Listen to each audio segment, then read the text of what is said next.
Bismillah, ketemu lagi. Apa kabar semuanya? Gimana yang lagi pada puasa nih? Mudah-mudahan puasanya lancar-lancar aja. Dan di video kali ini gua pengen bahas tentang Xiaomi lagi. Gini-gini, kalian tuh ada yang nyadar nggak sih kalau Xiaomi, brand yang selama ini sering dibangga-banggain banyak orang, sebenarnya itu nggak ada bedanya sama Playboy. Iya, Playboy. Kalau Playboy itu biasa mempermainkan perasaan cewek. Kalau Xiaomi biasa mainin perasaan Mi Fans. Sekarang gini, belum juga sebulan ya mereka launching Redmi Note 10 Pro yang 8128 itu kena 3999 ya kalau nggak salah. Nah sekarang udah jualan Poco X3 Pro. Harga sama 3999 tapi udah dapet yang 8256. Gimana kagak keselak itu yang udah pada beli Reno 10 Pro ya? Mana chipsetnya juga beda jauh. Maksud gua kalau mau mainin perasaan ya mbok jangan tega-tega amat gitu. Jedain lah waktunya lamaan dikit, misal 2 bulan. Lah kalau ini kan kagak, Reno 10 Pro baru juga dijual 6 April kemarin. Terus 20 April udah launching Poco X3 Pro. Tapi ya udahlah mau gimana lagi, udah kejadian juga. Buat kalian yang mungkin abis beli Reno 10 Pro dan sekarang ngerasa dadanya nyesek, gua cuma bisa bilang mohon ditahan emosi, memang mengecewakan. Nggak cuma itu, gue juga heran kok bisa-bisanya nih Xiaomi launching 2 HP di satu seri yang sama tapi bedanya ini sampai 6 bulan. Jurus marketing macam apa ini begini? Poco X3 NFC rilis September 2020, Poco X3 Pro rilis Maret 2021. Brand lain itu 6 bulan udah pada rilis seri yang beda. Xiaomi malah selau ya, dia ngedaur ulang HP lamanya. Tapi serius, ini nggak apa-apa. Selama kebijakannya menguntungkan kita para konsumen, kita dukung aja. Karena kalau bukan Xiaomi, brand mana yang berani gila yang ngasih spek tinggi tapi harga tiarap. Nah, balik lagi buat kalian yang mungkin lagi ngerasain dadanya panas, ubun-ubunnya pusing, dan matanya perih berair karena ngelihat Poco X3 Pro kemarin ya launching, sementara kalian udah terlanjur beli Reno 10 Pro. Tenang, sebenarnya kalian nggak perlu kecewa amat. Nih gue kasih tahu ya, Redmi Note 10 Pro itu kastanya ada di atas Poco X3 Pro. Poco X3 Pro itu cuma menang chipset sama storage.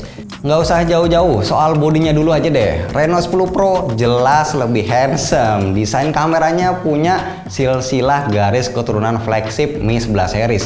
Dipegangnya ramping, enteng, backdoor juga dari kaca, udah Gorilla Glass 5 lagi. Klasik banget ya kan? Lah kalau Poco X3 Pro, sebelumnya gua minta maaf dulu nih ya sama Bos Alvin. Desain begini harusnya ini jangan dipakai lagi di 2021. Bukannya apa-apa. Ini HP bisa dibilang obesitas, gedeblik banget di tangan ya, ngap banget megangnya juga. Karena kebanyakan HP mid range sekarang itu udah pada tipis-tipis bodinya. Kalau kalian nggak percaya, coba aja rasain sendiri. Kalian datang nih ke Mi Store, cari demo unitnya, terus pegang langsung dah. Nah, saran kalau bisa datangnya ke Mi Store Gading Serpong, soalnya di situ ada Mbak Verina ya yang dulu pernah gua gombalin di video Grebek Mi Store. Udah orangnya putih, cakep, ramah, pinter, nyaris perfect dah. Kurangnya cuma satu, udah punya pacar. Kok gua malah jadi ngelantur. Balik lagi ke bodinya Poco X3 Pro ini ya, bahannya ini masih pakai plastik tapi untungnya IP rating 53 tetap ada. LED notifikasi juga ada. Pokoknya plug ketiplek sama persis Poco X3 NFC. Posisi tombolnya sama, fingerprint masih di tombol power, jack audio masih ada, speaker juga sama-sama udah stereo. Tapi yang paling bikin gregetan itu, kenapa sih dengan bodi Poco X3 Pro yang setebel ini, segede ini, slot micro SD-nya malah hybrid, sementara Reno 10 Pro yang jauh lebih singset kemana-mana punya slot micro SD dedicated. Logikanya gimana ya coba? Tapi gua nggak mau rekomen HP ini ya buat yang sering ribut sama pasangan. Bukan apa-apa, biasanya kalau ribut HP itu suka jadi sasaran. Lah bayangin kalau mereka ribut terus ngelempar Poco X3 Pro ya, pas dilemparnya kena kepala, ini ada potensi geger otak. Lebih parah lagi kalau pas kita lempar terus orangnya ngeles terus kena tembok, mungkin bisa roboh itu bangunan. Terus soal layar masih sama juga ya kayak X3 NFC, IPS 6,67 inci, Full HD 120Hz, HDR10 450 nits. Katanya yang naik level itu cuma proteksinya dari kaca Gorilla 5 ke kaca Gorilla 6. Dan ini udah ketebak sih, pasti layar IPS-nya ini bakal jadi bulan-bulanan. Netizen kan gitu. Kayaknya hidupnya itu belum lengkap ya kalau belum nyari-nyari kekurangan. Padahal harganya ini udah tiarap, tapi masih aja ada yang diprotes. Buat Xiaomi dan terutama Bos Alvin, gua cuma bisa bilang ini adalah perjuangan. Mohon ditahan emosi, mohon ditahan emosi. Gua pribadi nggak ngerasa panel IPS bikin layar X3 Pro ini jadi jelek, asik-asik aja kok. Tapi ya emang kalau head to head di compare sama Super AMOLED, jelas enakan Super AMOLED. Satu lagi soal layarnya yang bikin rada bingung. Ini kan refresh rate-nya 120 Hz ya, sakti lah. Tapi masih ada aplikasi yang nggak running 120 Hz. Contohnya YouTube sama Google Chrome. Kalau YouTube itu jelas banget ya, masih 60 Hz. Kalau Chrome, gua masih belum yakin. Dibilang 60 Hz tapi lebih smooth, dibilang 120 Hz tapi sering berasa nyendet juga. Feel-nya ibarat kayak orang lagi enak-enak jalan ya, terus kesandung, keserimpet, nah kayak gitu. Buat streaming Netflix, by default bisa Full HD, tapi nggak dapat sertifikasi HDR. Padahal kalau di YouTube bisa tuh nongol pilihan HDR-nya. Kalau speaker udah stereo, belum kelasan flagship sih emang, tapi udah cukup lah bikin nonton jadi lebih berasa enak.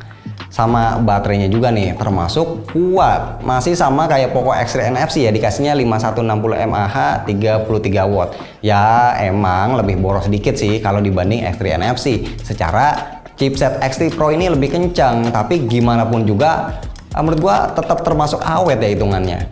Nah, masih ada hal koplak yang bisa kita temuin di Poco X3 Pro, yaitu kamera. Dalam hal ini khusus di sektor kamera ya, Xiaomi bisa kena pasal penipuan nih, karena namanya doang Poco X3 Pro, tapi kameranya justru kalah pro sama X3 NFC. Keblinger nggak tuh?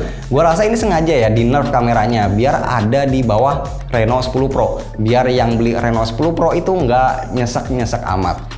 Tapi jadinya ya kocak ya, kamera Poco X3 NFC itu IMX 682 64MP, Poco X3 Pro malah cuma IMX 582 48MP. Jadi kamera Poco X3 Pro nggak lebih pro dari X3 NFC. Lensa ultrawide-nya juga turun dari 13 jadi 8MP. Ini justru sekelasnya malah sama Redmi Note 10 yang biasa jadinya.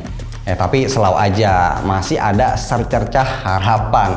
Chipsetnya kan ini flagship ya, otomatis ISP-nya juga kelasan flagship dong. Nah tinggal cari Gcam yang pas, terus nikahin dah sama kameranya. Ntar jadinya kayak gini ya nih, fotonya tajam kayak kunainya Scorpion. Mana bisa rekam 4K 60 fps pula.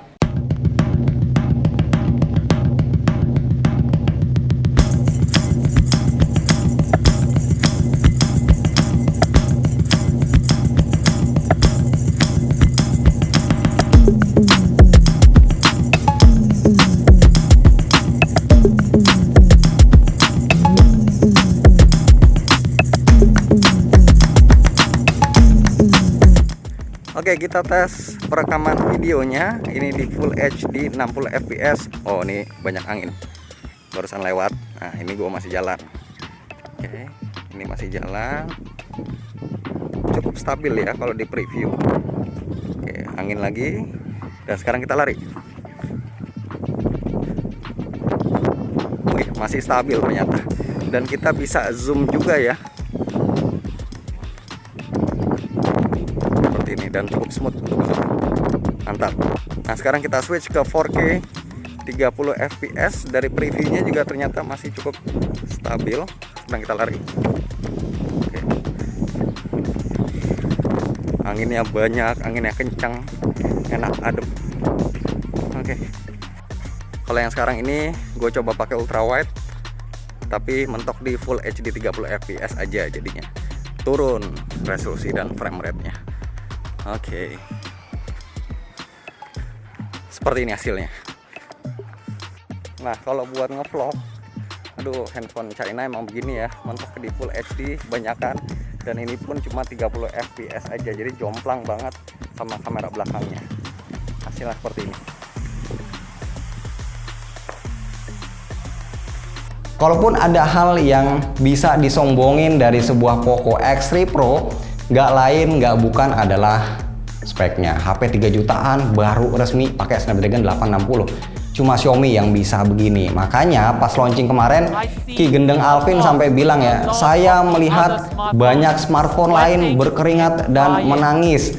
Lah gimana nggak gendeng coba? Nih pertama, dia jual HP pakai Snapdragon 860 cuma 3 jutaan. Kedua, dia bisa ngelihat air keringat sama air mata dari HP. Emang udah pantes ya ganti nama jadi Ki Gendeng Alvin. Snapdragon 860 sendiri adalah pilihan bijak menurut gua. Kencengnya dapat, stabilnya dapat, panasnya juga wajar. Dan kalian tahu nggak sih, selain gendeng, Bos Alvin ternyata juga seorang yang sangat dermawan. Cuma kitanya aja yang sering nggak sadar akan kedermawanannya. Pasti pada nggak percaya kan? Pada bilang apa buktinya? Gampang. Tinggal lihat HP Xiaomi, Redmi atau Poco yang kita pakai, terus perhatikan baik-baik isinya. Nah, di sini kita bisa melihat dan menyadari betapa dermawannya Bos Alvin karena udah berbagi begitu banyak iklan dan bloatware buat kita para pengguna Xiaomi. Oke, sekian, gue Romi. Terima kasih.